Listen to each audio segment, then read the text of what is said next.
Magandang araw mga kamima! Ngayong araw na to, kami po ay nandito sa Sky Ranch at hindi po kami para mag-rides kundi para ilibot lamang po kayo. Kasi nga po, takot po ang inyong kamima sa mga heights at isa pa po baka hindi ko po kayanin, kaya siguro next time na lang po. At ang gusto ko naman pong sakyan dito ay yung kanilang Ferris wheel or Sky Eye kung tawagin, na mahina po ang ikot dahil sa po takot ako mga kamima. Ayan, nabubul na naman tayo. Takot po ako sa mga matataas na lugar. So yan po, nakakita po kami dito ng mga mascot or mga cosplay, kagaya po niyan, yan daw po ay si Ruth. At ang dami po talagang tao dito dahil nga po ito ay November 2 at nagse-celebrate din po kami ng monthsary namin ng inyong kamaster, kaya ako ay pinasyal na rito. Syempre, dahil nga rin siguro na alam naman ni kamaster na meron po akong kalungkutan na nararamdaman pero hindi ko naman po talaga pinapakita. Dati po kasi mga kamima, ako po yung tipo ng taong makikita nyo agad na may problema, may sama ng loob, at kung ano pa yung mga negative dahil makikita nyo talaga sa aura ng aking pagmumukha. At ayan nga po, syempre, ayan, marami po kayong masasakyan dito. Bale, ang entrance po dito kapag hindi po kayo nag-avail ng rides all you can ay 120 pesos po sa mga normal at normal no? Hindi, sa regular. At kapag kayo po ay PWD, senior, ito po ay 96 pesos lamang po. Hindi ko na po naitanong kung magkano po yung presyo kapag kayo po ay nag-avail ng rides all you can or only rides. At ayan nga po, nakikita nyo mga kamima, talagang ako po, gusto ko po talagang maranasan ang zipline. Pero dahil nga po ako ay natatakot sa heights, ay hindi ko na po ito sinubukan. Kasi tignan nyo naman po mga kamima, talagang yung sa baba po, ayan, nandyan na po sila sa may bangin. So, natatakot ako mga kamima kasi nga po, syempre, alam niyo naman po ko, malawak ang imagination ko. So, ayan mga kamima. At ang ganda po ng panahon pagpunta namin dito. Hindi po siya mainit at hindi rin po siya sobrang lamig. Yung tama lang po, sabi nga po ni Kamaster, yun daw po yung temperature sa Japan kapag malapit na pong taglamig or tag-summer. Basta yun po, nakalimutan ko na kasi.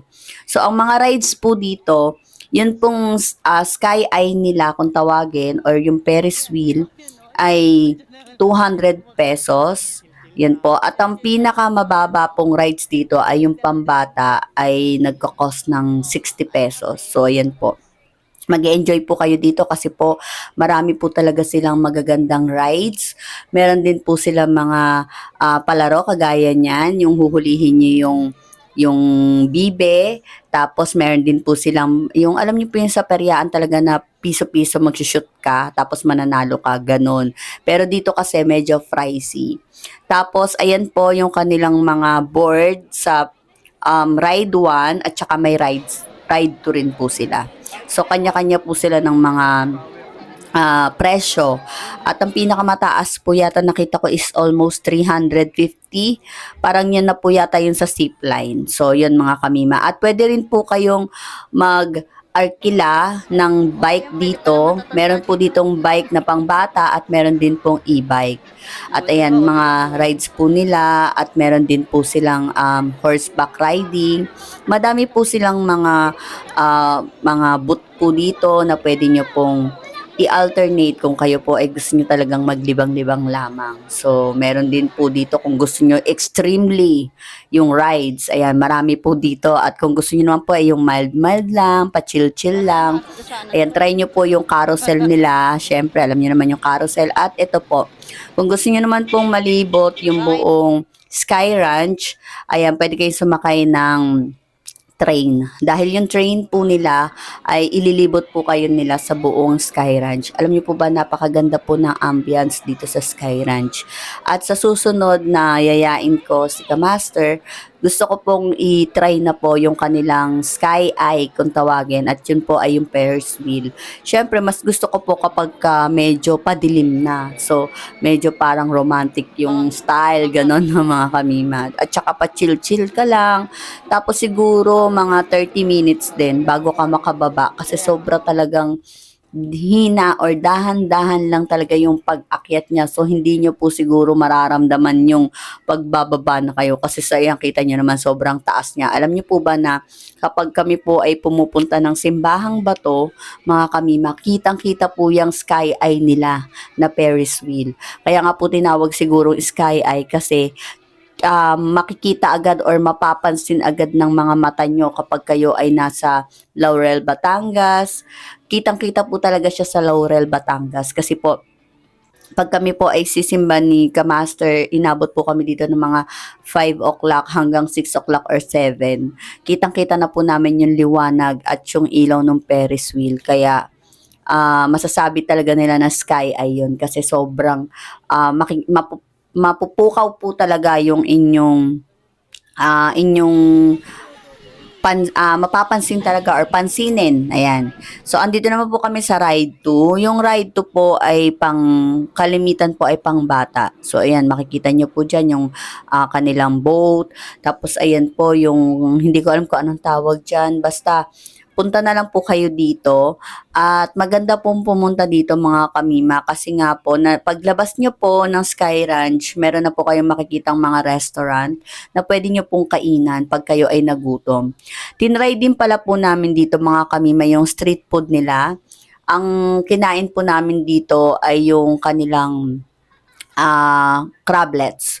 Kasi nga po, ang gusto ni Kamaster ay yung parang puset na meron siyang breading mix, breading, ayan. So, ayan, bahala na kayo kung anong intindi nyo sa aking sinasabi, no? Basta yun na yun.